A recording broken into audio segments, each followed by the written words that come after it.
күндө бүгүн 30-июль 2021-жыл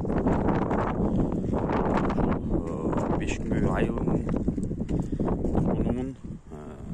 Ушул биздин булак өмүр бою ушул элибиз суу ичип келген. Азыркы күнгө чейин мына ичип отурабыз. Бүгүн мына үйдө водопроводдо суу жок. Анан ушул немеге келип суу алабыз. Азыркы күнгө чейин ташыйбыз, ушул булактан ташып ичебиз. 5 күнгөдө өзүбүздө көйгөй болуп турат суу маселеси. Бул Алла Тааланын берген булагын башка бири басып алган уят. Элге суу жетпей атат. Кээде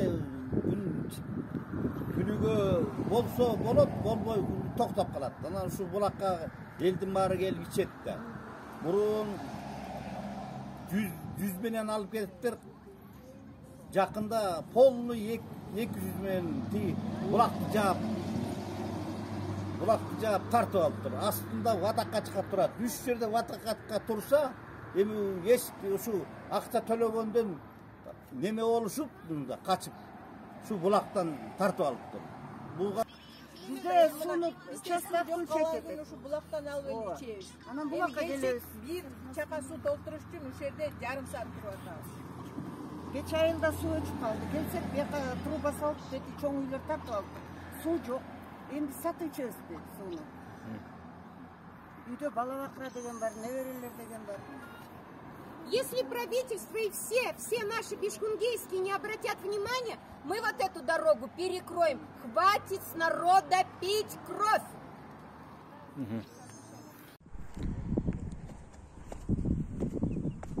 Бүгүн 16 август 5 күнгөй айылынын булагы түшүп келди там. Бүгүнкү күндө монтип ачык турат бул булак. Мына эл суу ичип атат булактан. Эми ушул булакты мени кесип кетти деп жаап үстүмө арыз жазып атат. Бүгүнкү күндө эми силер кимдин үстүнө жала жабасыңар? Мына ушул жерден суу ичип атабыз. Кимдин үстүнө жала жаап эми арыз жазат булар.